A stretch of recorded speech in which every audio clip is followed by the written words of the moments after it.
दोस्तों नमस्कार। दोस्तों आज मैं बात करूंगा जिंदगी के बारे में। अब जिंदगी एक ही है, इसी में आपको सीखने भी हैं और प्रयोग भी करने हैं। तो दोस्तों असली बात तो यह है कि हम जिंदगी के फैसले खुद करें। निर्णय का खतरा तो है ही। निर्णय गलत हमेशा इसलिए नहीं होता कि हमारा निर्णय करने का स्टेमिना क्षमता कम है। कई बार सूचनाएं कम होती है, कई बार परिस्थितियां ऐसी होती है कि निर्णय करना पड़ जाता है। हमारे जीवन के कई ऐसे निर्णय होते हैं जो गलत होते हैं। थोड़ा बहुत गलत तो हर निर्णय है, कुछ ज़्यादा गलत हो जाते हैं, गलत भी हैं और उसका ज़िंदगी पर बहुत बड़ा प्रभाव भी है। एक निर्णय गलत हो गया, उसका प्रभाव इतना हमारे ऊपर आएगा। अब सवाल है कि उस प्रभाव में जीते जाएं, फिर मन करता है कि एक निर्णय गलत हुआ, एक और प्रयोग करके देखा जाए। दूसरा प्रयोग करेंगे तो यह संभावनाएं रहेगी कि दूसरा निर्णय भी गलत हो सकता है। कितनी गलतियां करके जीवन बेहतर होगा इसका भरोसा नहीं, और जीवन है छोटा सा।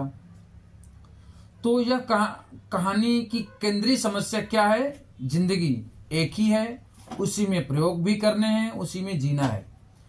प्रयोग गलत हो सकते हैं तो उसको झेलना है, फिर से प्रयोग करने की हिम्मत जुटानी है। ये खतरा हमेशा है कि फिर से किया गया प्रयोग भी गलत हो सकता है और अंत में हाथ आएगी एक चीज, अधूरापन।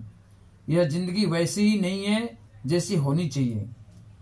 जैसे कि मैं चाहता था कि मैं जीऊं, वैसी दुनिया में किसी की भी नहीं है। किसी की भी जिंदगी वैसी नहीं है जैसा वो चाहता है। सार्थक भाषा में कहूं, व्यक्ति चाहता है कि कोई अभाव ना हो, कोई कमी ना हो। मैं आर्थिक बातें नहीं कर रहा हूँ, सामाजिक सम्मान की, धन की, उसकी हर चीज की कमी की बात कर रहा हूँ।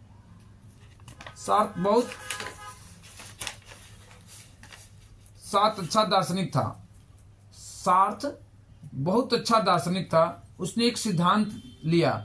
वेंटानो नाम का एक दार्शनिक था। उसका एक कंसेप्ट है इंटेंशनल थ्योरी ऑफ कंस्टेंट, जो वेंटानो से सार्थ ने ली। सार्थ कर रहे हैं कि हमारे सारे दिक्कत के जड़ में ये है कि हमारी चेतना की संरचना ही ऐसी है कि जीवन में जो कमी है वो बहुत बड़ा होकर दिखती है और जो है वो नजर नहीं आती है।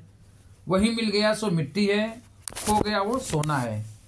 इस बात को सार्थ ने कहा कि हमारी चेतना में ही अभाव की चेतना भरी हुई है, इसलिए कुछ भी कर लेंगे अभाव नजर आएंगे ही।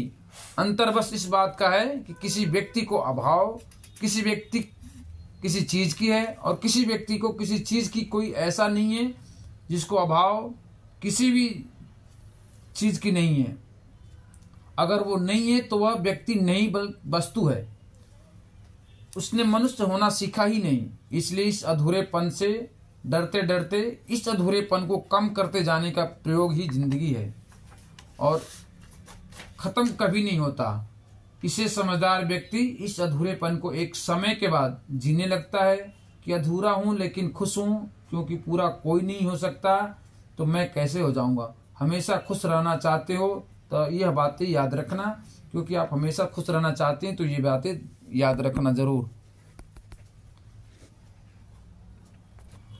और अगर आपको ये मेरी बात अच्छी लगे तो कमेंट जरूर कीजिएगा और मेरे चैनल को सब्सक्राइब जरूर कीजिएगा और इस वीडियो को शेयर जरूर कीजिएगा। तब तक के लिए धन्यवाद।